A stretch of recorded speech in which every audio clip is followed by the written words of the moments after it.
Friends, എല്ലാവർക്കും നമസ്കാരം. നമ്മുടെ ഇഷ്ടപരമ്പരയുടെ വരാൻ പോകുന്ന ചില എപ്പിസോഡിൻ്റെ വിശേഷങ്ങളിലേക്ക് ഏവർക്കും സ്വാഗതം. അങ്ങനെ സുകന്യ ഉദയഭാനു സാറുമായിട്ടൊരു ബന്ധം സ്ഥാപിച്ചെടുക്കാൻ തന്നെ തീരുമാനിക്കുകയാണ്. അപ്പോൾ കോടീശ്വരിയാണ് ദേവി എന്ന് അറിഞ്ഞ നിമിഷം മുതൽ ദേവിനെ പല രീതിയിൽ പരിചരിക്കാൻ ശ്രമിക്കുകയാണ് കേട്ടോ. അപ്പോൾ ഇതെല്ലാം കാണുന്ന വീട്ടിലുള്ളവർക്കെല്ലാം അത്ഭുതം ഉണ്ടാവുക.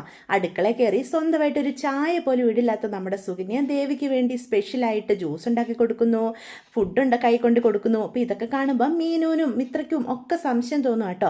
അപ്പോൾ ഗോമതിയും പറയുന്നുണ്ട്, ഈ സുകന്യക്ക് ഇത് എന്തു പറ്റി? ദേവിയോട് ഇത്രയും സ്നേഹം, ആദ്യമൊക്കെ നമ്മൾ സ്നേഹം കാണിക്കുന്ന പോലും ഇഷ്ടപ്പെടാതെ ഒരു കുറ്റം പറഞ്ഞുകൊണ്ടിരുന്ന ആളല്ലേ എന്നൊക്കെ ചോദിക്കാം. മീനാക്ഷിയും പറയും, അതെനിക്കും തോന്നി അമ്മേ, എന്തോ മനസ്സ് കാണാതെ സുകന്യേച്ചി ഇങ്ങനെയൊന്നും പ്രവർത്തിക്കില്ല. നമ്മൾ ദേവിയടുത്തേക്ക് തുണി അലക്കി കൊടുത്തതിന് ഇവിടെ എന്തൊക്കെ ബഹളം ഉണ്ടാക്കിയ ആളാ സുകന്യ ചേച്ചി.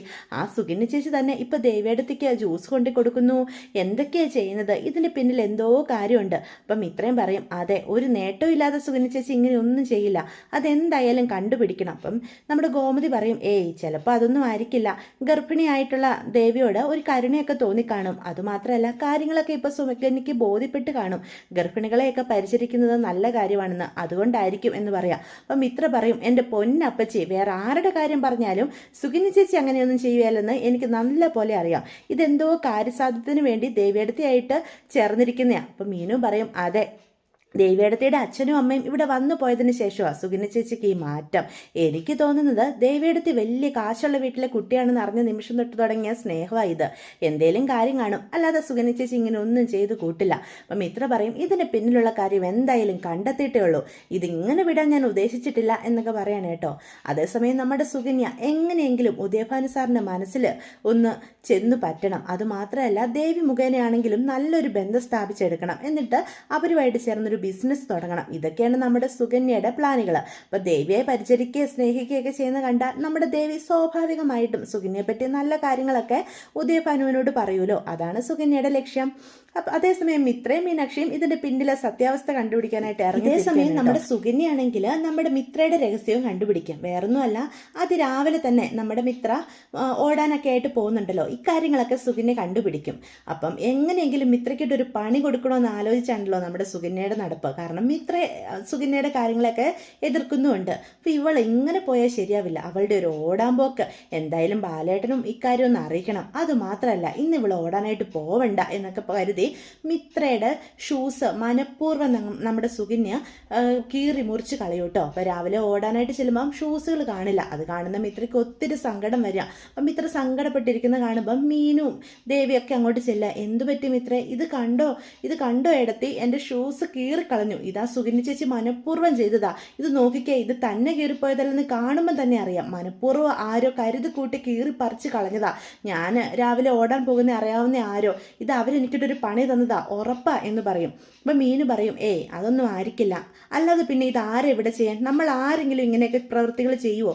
സുകന്യ ചേച്ചിക്ക് മറ്റുള്ളവരെ ഉപദ്രവിക്കാൻ ഏറ്റവും താല്പര്യം, ചേച്ചി മനഃപൂർവ്വം ഇത് ചെയ്തത് തന്നെയാണ്, ഇവരിങ്ങനെ വെറുതെ വിട്ടാൽ പറ്റില്ല. ആരും എനിക്ക് എത്ര കഷ്ടപ്പെട്ട് മേടിച്ച് തന്ന ഷൂസാണെന്നറിയാവോ, സ്പോർട്സ് ഷൂസ്, അതാ അവർ കീറിക്കളഞ്ഞത് എന്ന് പറഞ്ഞ് മിത്ര കരയും കേട്ടോ. അപ്പോൾ ദേവിയും പറയും, സാരമില്ല മിത്രേ, നീ കരയാതിരിക്കുക, നമുക്ക് വേറെ ഒരെണ്ണം പുതിയത് മേടിക്കാം എന്ന് പറയാം, ഇതങ്ങനെ വിട്ടാൽ പറ്റില്ല, ഞാൻ അവരോട് 2 വർത്താനം പോയി ചോദിച്ചിട്ടേ ഉള്ളൂ എന്ന് പറഞ്ഞ് മിത്ര വഴക്കുണ്ടാക്കാൻ പോകുമ്പം മീന് പിടിച്ചു നിർത്തും. നിനക്ക് സംശയമല്ലേ ഉള്ളൂ അവരാ ഈ ഷൂസ് കീറിയെന്ന് ഉള്ള കാര്യത്തിൽ? വെറുതെ നമ്മൾ അവിടെ പോയി ചോദിച്ചാൽ അവർ സത്യാവസ്ഥ പറയുമെന്ന് നിനക്ക് തോന്നുന്നുണ്ടോ?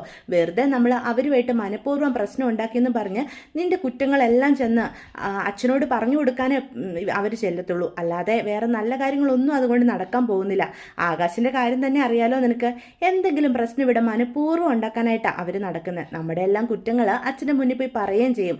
അതുകൊണ്ട് നീ ആവശ്യമില്ലാത്ത പരിപാടിക്കൊന്നും പോകണ്ട, ഒരു ഷൂസല്ലേ കീറിയത്, അതെന്തായാലും ഞാൻ മേടിച്ചു തരാം, വേണ്ട ചേച്ചി അതൊന്നും സാരമില്ല, എന്നായാലും അവരെ വെറുതെ വിട്ടാൽ ശരിയാവത്തില്ല എന്നൊക്കെ സുകന്യയെ പറ്റി നമ്മുടെ മിത്ര പറയട്ടോ. വേണ്ടടി, നീ തൽക്കാലം ക്ഷമിക്ക്, അവർ നമ്മുടെ വഴിക്ക് നമുക്ക് കൊണ്ടുവരാം, ഇതിപ്പോൾ നീ പോയി ചോദിച്ചാലും അവരിതൊന്നും സമ്മതിച്ച് തരത്തില്ല. അതുമാത്രമല്ല, നീ മനഃപൂർവ്വം അവരെ അപമാനിച്ചെന്നും പറഞ്ഞ് അച്ഛൻ്റെ അടുത്ത് നിന്റെ കുറ്റങ്ങൾ പറഞ്ഞു കൊടുക്കുകയും ചെയ്യും. വെറുതെ എന്തിനാ അച്ഛനെ കൊണ്ട് പറയിപ്പിക്കുന്നത്? അതുമാത്രമല്ല, ധർമ്മമാമനെയല്ലേ ഇതൊക്കെ ബാധിക്കുക, പാവം മാമൻ, അവരെന്നിവിടെ കാലുകുത്തിയോ അന്ന് തൊട്ട് മാമൻ എന്തുമാത്രം സങ്കടപ്പെടുന്നുണ്ടെന്ന് നമുക്കറിയാവുന്ന കാര്യമല്ലേ, അതിൻ്റെ കൂടെ നീയും കൂടി ഇനി ഓരോ പ്രശ്നം ഉണ്ടാക്കണ്ട എന്ന് മിത്രയോട് പറയും കേട്ടോ. അപ്പോൾ മിത്ര പറയും, കൊച്ചച്ഛനെ ഓർത്ത് മാത്രമാണ് ഞാൻ ക്ഷമിക്കുന്നത്. അവരുടെ ഈ സ്വഭാവം കൊണ്ട് ഈ ബന്ധം ഒരുപാട് കാലമൊന്നും പോകുമെന്ന് എനിക്ക് തോന്നുന്നില്ല എടത്തി എന്നൊക്കെ അപ്പം നമ്മുടെ മിത്ര പറയൂട്ടോ. എന്തായാലും നമ്മുടെ മിത്രയ്ക്ക് ഒത്തിരി സങ്കടമാവുകയാണേ.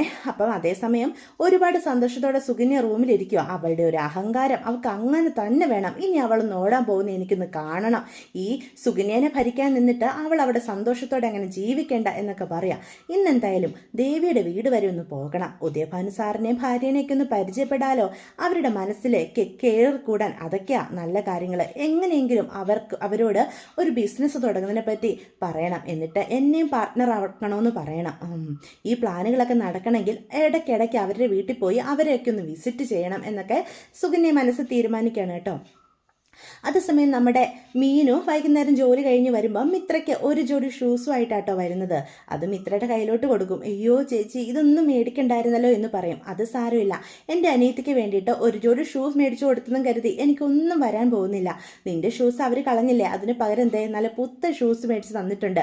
ഇനി എൻ്റെ മിത്രക്കുട്ടി സങ്കടപ്പെടാതെ പോയി ഓടാൻ നോക്കുക, ആഗ്രഹങ്ങളൊക്കെ നേടിയെടുക്കുക. പിന്നെ ഇതൊക്കെ അടുത്ത് തന്നെ ദേവിയുണ്ട്. അപ്പം ദേവിയും പറയും, ഇപ്പം മിത്രയ്ക്ക് സന്തോഷമായില്ലേ എന്ന് ചോദിക്കും. എന്നാലും ഇതിനൊക്കെ ഒത്തിരി പൈസയായി കാണില്ലേ ചേച്ചി, മേടിക്കണ്ടായിരുന്നു എന്ന് പറയാം. അതെ, ഞാൻ മേടിച്ചു തന്നത് എൻ്റെ അനിയത്തിക്കാ. നിനക്ക് ജോലിയൊക്കെ കിട്ടിക്കഴിയുമ്പോൾ ഞങ്ങൾക്കൊക്കെ നിനക്ക് ഇഷ്ടമുള്ള സാധനങ്ങൾ നീയും മേടിച്ചു തന്നോ, അതോടുകൂടി ആ പ്രശ്നം പരിഹരിക്കാലോ എന്ന് പറയാണ് കേട്ടോ. അപ്പോൾ ദേവിയും പറയും, അതെ ഇനിയെങ്കിലും ഒന്ന് ചിരിച്ചേ, നീ സന്തോഷത്തോടു കൂടി പോകാൻ നോക്കിക്കേ എന്നൊക്കെ പറയാണ് കേട്ടോ.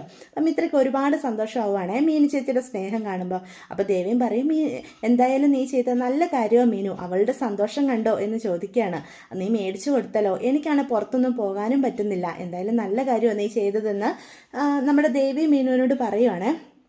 ഇതേസമയം സുകന്യാണെങ്കിൽ ഉദയഭാനുവിൻ്റെ ശ്രീകലയുടെയും വീട്ടിലേക്ക് ചെല്ലും കേട്ടോ. അപ്പോൾ അവിടേക്ക് സുകന്യനെ കാണുമ്പം ആകെ പേടിച്ച് നിൽക്കുക. കാരണം സുകന്യ അവിടെയുള്ള മറ്റുള്ളവരെ പോലെയല്ല, എന്തെങ്കിലും സംശയം തോന്നിയാൽ എല്ലാം കണ്ടുപിടിക്കും. അപ്പം സുകന്യ അകത്തേക്ക് ചെന്ന് കഴിഞ്ഞ് ചോദിക്കും, എന്നെ മനസ്സിലായില്ലേ എന്ന് ചോദിക്കുക. മനസ്സിലായി മോളെ, ധർമ്മൻ്റെ ഭാര്യയല്ലേ, ഞങ്ങൾക്കറിയാലോ. അന്ന് ദേവമംഗലത്ത് വന്നപ്പം മോള് ഞങ്ങളെയൊക്കെ ജ്യൂസൊക്കെ ഉണ്ടാക്കി തന്ന കാര്യമൊക്കെ ഞാൻ ശ്രീകലയോട് ഇടയ്ക്കിടയ്ക്ക് പറയാറുണ്ട് എന്നൊക്കെ ഉദയഭാനു പറയേ. അപ്പോൾ ശ്രീകലൻ പറയും, അല്ല സുകന്യ മോൾ എന്താ ഇങ്ങോട്ട് വന്നത്, എന്തേലും ആവശ്യമുണ്ടോ? അതോ, ദേവിയുടെ വീട് ഇവിടെയാണെന്ന് എന്നോട് പറഞ്ഞായിരുന്നേ. ഞാൻ ഇനി ഇവിടെ അടുത്തൊരു ആവശ്യത്തിനായിട്ട് വന്നതാ. ഇവിടെ വരെ വന്നിട്ട് ദേവിയുടെ അച്ഛൻ്റെ അമ്മേനെയും കാണാതെ പോയി കഴിഞ്ഞാൽ നിങ്ങൾക്കതൊരു ബുദ്ധിമുട്ടാവത്തില്ലേ? നിങ്ങളത് അറിഞ്ഞു കഴിഞ്ഞാൽ എന്ത് കരുതും, അതുകൊണ്ട് ഞാൻ കയറിയതാ എന്ന് പറയാം. അതെന്തായാലും നല്ലതാ, ഇവിടെ വരാൻ തോന്നിയില്ല മോൾക്ക് എന്ന് ശ്രീകല ഉദയഭാനും പേടിച്ച് പറയൂ കേട്ടോ. ഞാനേ എന്തായാലും മോൾക്ക് കഴിക്കാൻ എന്തെങ്കിലും എടുക്കാം. വേണ്ട ആൻറ്റി, ഒന്നും വേണ്ട എന്ന് പറയാണ് കേട്ടോ. അല്ല, നിങ്ങളൊക്കെ അങ്ങ് ക്ഷീണിച്ച് പോയല്ലോ എന്നപ്പോൾ സുകന്യ പറയും, ക്ഷീണമോ ഞങ്ങൾക്കോ എന്ന് ചോദിക്കും. അതെ, അങ്കിളും ആൻറ്റി അന്ന് വീട്ടിൽ വന്നപ്പം എന്തൊരു പ്രസരിപ്പായിരുന്നു, ഇപ്പം മുഖത്തൊക്കെ നല്ല ക്ഷീണമുണ്ട്. നിങ്ങൾക്ക് വേണ്ടി ഞാൻ ഫ്രൂട്ട്സ് ഒക്കെ മേടിച്ചുകൊണ്ട് വന്നിരിക്കുന്നത് എന്ന് പറയാം. പിന്നെ ദേവിയുടെ കാര്യം ഓർത്ത് നിങ്ങൾക്ക് ഒരു ടെൻഷനും വേണ്ട, ദേവിക്ക് വേണ്ടിയിട്ടുള്ള എല്ലാ കാര്യങ്ങളും ഞാനവിടെ ചെയ്യുന്നുണ്ട് എന്ന് പറയാണ്. അപ്പം സ്ത്രീകൾ പറയും, അല്ലെങ്കിലും ദേവമംഗലത്തുള്ളവരൊക്കെ ദേവിയെ നന്നായിട്ട് നോക്കുമെന്ന് ഞങ്ങൾക്ക് ഒരു സംശയമില്ല, അവർ നന്നായിട്ട് തന്നെ നോക്കുമെന്ന് എനിക്കറിയാം എന്ന് പറയട്ടോ. സുകന്യ പറയും, ഗോമതി ചേച്ചിക്ക് പിന്നെ എല്ലാവരുടെയും കാര്യം നോക്കണമല്ലോ, മീനാക്ഷിക്ക് ജോലിയുണ്ട്, മിത്ര പിന്നെ പഠിത്തമെന്നും പറഞ്ഞൊരു പുസ്തകം തുറന്ന് എപ്പോഴും ഇരിക്കത്തേ ഉള്ളൂ, അതുകൊണ്ട് ദേവിയുടെ കാര്യങ്ങളൊക്കെ ഞാൻ തന്നെയാണ് നോക്കുന്നത്. ദേവിക്ക് വേണ്ടപ്പം സമയാസമയം ജ്യൂസ് ഉണ്ടാക്കി കൊടുക്കുന്നതും ആഹാരം എടുത്തു കൊടുക്കുന്നതും ഒക്കെ ഞാൻ സ്വയം ഏറ്റെടുത്തു. അവർക്ക് എല്ലാ കാര്യങ്ങളും ഞാനാണ് നോക്കുന്നത്, അതിന് എനിക്ക് ഒരു മടിയും ഇല്ല. ഗർഭിണിയായിട്ട് ഒരു സ്ത്രീയെ പരിചരിക്കുന്നത് പരം സന്തോഷം വേറെ എന്താ നമുക്ക് ഉണ്ടാകാൻ പോകുന്നേ, ഇതിൻ്റെയൊക്കെ പുണ്യം എനിക്കും കിട്ടൂലോ എന്ന് പറയാം. അപ്പോൾ ഉദയഭാനു പറയും, അതെന്തായാലും നന്നായി, മോളാ ചെയ്യുന്നത് വളരെ നല്ലൊരു കാര്യം തന്നെയാണ് എന്ന് പറയാണ് കേട്ടോ. അപ്പം ശ്രീകലയാണെങ്കിൽ ഉദയഭാനുവിനെ ഇങ്ങനെ സൂക്ഷിച്ച് നോക്കുക, ഇവളെന്തിനാ വന്നേ എന്നുള്ള രീതിയിൽ. അല്ല, മോള് വെറുതെ വന്നതാണോ എന്ന് അപ്പം വീണ്ടും ശ്രീകല ചോദിക്കും കേട്ടോ.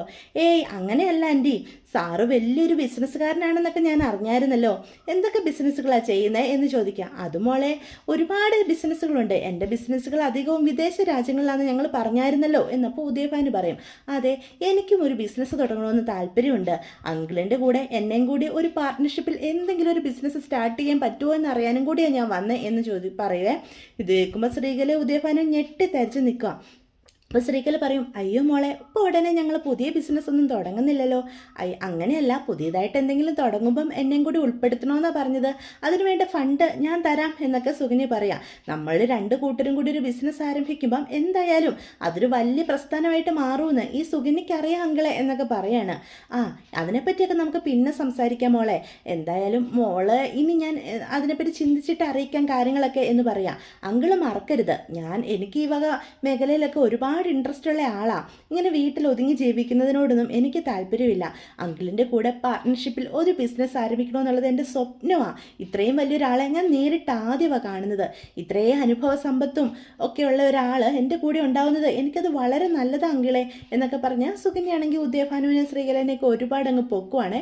എന്ത് ചെയ്യണമെന്നറിയാതെ അവരവിടെ നിൽക്കുക. എന്തായാലും പുതിയ ബിസിനസ് തുടങ്ങുന്നതിനെ പറ്റിയൊക്കെ നമുക്ക് ആലോചിക്കാമെന്ന് പറഞ്ഞ് ഒരു വിധത്തിൽ സുകന്യനെ പറഞ്ഞു വിടുകയാണ്. അപ്പോൾ സുകന്യാണെങ്കിൽ സന്തോഷത്തോടു കൂടി തന്നെ തിരിച്ച് ദേവമംഗലത്തേക്ക് പോകുന്നത്. അപ്പോൾ ഉദയഭാനു സാറിൻ്റെ കൂടെ പുതിയൊരു ബിസിനസ്സൊക്കെ സ്റ്റാർട്ട് ചെയ്ത് വളർന്ന് പന്തലിച്ച് താൻ സ്വപ്നം കണ്ടതുപോലെ ഡയമണ്ട് നെക്ലേസൊക്കെ ധർമ്മൻ തനിക്ക് വാങ്ങിത്തരുന്ന രീതിയിൽ വളർന്നെത്തണം എന്നൊക്കെയാണ് സുകന്യയുടെ ആഗ്രഹം.